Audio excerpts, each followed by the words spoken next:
KurtzPel goes ESL and talks about a huge new update. SMITE's new Odyssey Underworld event is coming and features a new adventure mode. ArcheAge Unchained shows off some shiny new visual upgrades, and some things are just too heavy metal in Spacelords.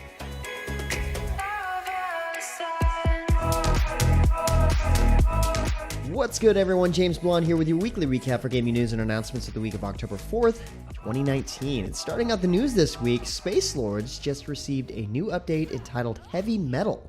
This update adds the new Forge system, letting players build up to 5 versions of the same weapon with parts obtained in matches.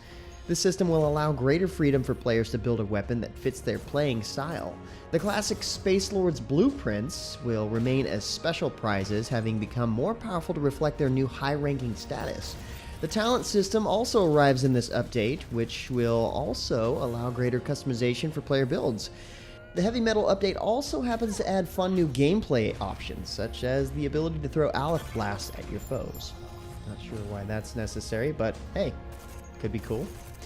Next up, My.Games and Booming Games launched the first season of in-game content this week for Conqueror's Blade. Season 1, Seize the Crown, will feature a regal theme that influences the overall content for the game and its rewards.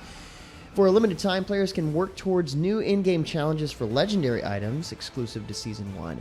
This includes kingly cosmetics and other royal content. As players complete the weekly challenges, they will progress through the Battle Pass and earn awesome rewards. This Seize the Crown Battle Pass has 200 tiers of items from chests, currency, and the aforementioned season-exclusive cosmetics. Some can be unlocked free of charge, but other reward tiers will require a purchase of the Battle Pass, which, of course, is available for 1,000 sovereigns. So, in other words, about $9.99 euros and US dollars. In other news, Mobile Suit Gundam Battle Operation 2 has officially gone live on the PlayStation 4 this past week as a free-to-play game. Whether players are on land or in space, their favorite mobile suits are available to pilot and do battle within against their foes. Players will fight for survival in 6v6 online matches with players all over the world. Pilots themselves will also be able to take part in the fight alongside mecha by placing bombs in enemy bases or applying support fire. Customizable mobile suits are also available, so players can enhance their favorite suits with development points earned in battle. Catch up on even more details for the game at the site post at mmods.com. New game in the news this week, Six Temples is an upcoming competitive multiplayer territory control game with a mythic fantasy setting. Players get to choose 1 of 10 heroes per match and compete on procedurally generated maps and fight for territory among 36 other players by capturing 6 of the map's temples. Hence the reason why the game is called Six Temples. The game combines melee combat, magical powers, and a diverse cast of characters in competitive timed matches and environmental destruction. Best of all, the private beta is scheduled to start on October 10th, and players interested in trying it can sign up with the link down in the description below. Might be worth checking out. In other console news, Neverwinter's latest update, Uprising, is now available on PS4 and Xbox One. Set in the domain of the Mad Mage, Hallister Blackcloak, players will have access to a new playable race, the Gith.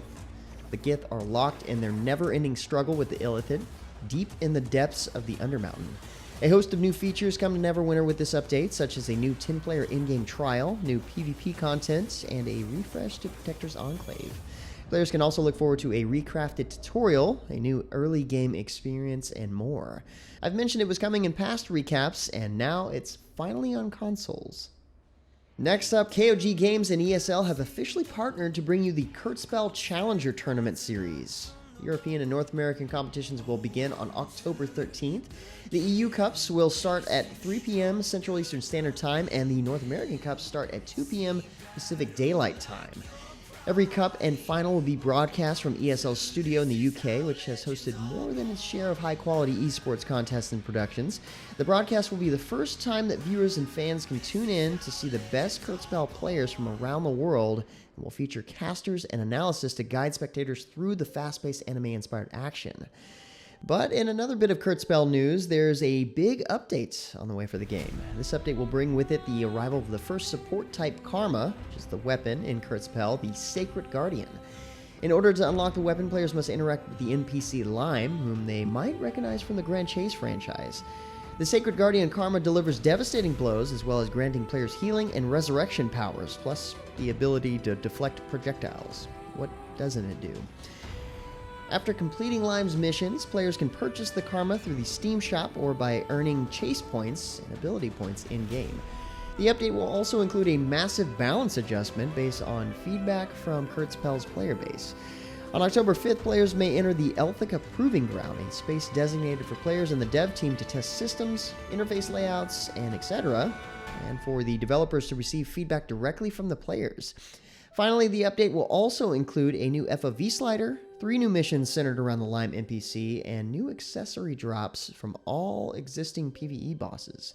Seems like a pretty nice size update packed with some highly requested features.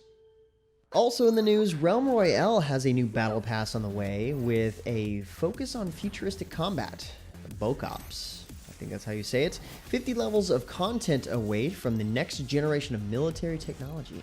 But more important than that, PS4 Crossplay has officially begun with this update. All active high-res titles now offer full crossplay compatibility on PC and all major consoles. This is crazy. Realm Royale is also adding a third ability slot to the game. With this, players can equip offensive, support, and movement abilities to show off their skill to the best of their ability. This slot opens up a ton of new possibilities for ability layouts and builds. But speaking of which, Ship of Heroes showed off a new preview video this past week, this time focusing on the character creation tool. They also revealed the CCT, or character creation tool beta date, will be announced this coming week. The character creation tool's UI is smooth and intuitive, so easy to use. Some of the more powerful features are not actually shown in this video because there's a lot to come. The developers wanted to show off some of the features so incoming players will know what to expect in the CCT beta. SOH Lead Coder gives a fast-paced tour of using randomizers with each of the 3 basic character models. This tool, in its current form, gives more options to create a unique character than any other MMO has shown. According to the devs, there's no need for any players to ever have identical characters unless they want to. If you're looking forward to Ship of Heroes, you'll definitely want to check out this full video over to the site post at MMOs.com. Link below. Next up, ArcheAge Unchained released their public test server for the buy-to-play MMO recently. Anyone who purchased the Founders Pack for Unchained can now access the test servers. This will give them access to the new features of this MMO and the content of the latest update, Shadows Revealed. The new Swiftblade class is also playable, as are the graphically enhanced areas of ArcheAge, which are shown off in the video as you see playing here. The Unchained edition of the game launches on October 15th with a massive content update. And speaking of updates, SMITE's new Odyssey Underworld event is coming and features a ton of new content, including a new adventure mode, new cosmetics including the new Tier 5 skin Stellar Demise Baron Samedi.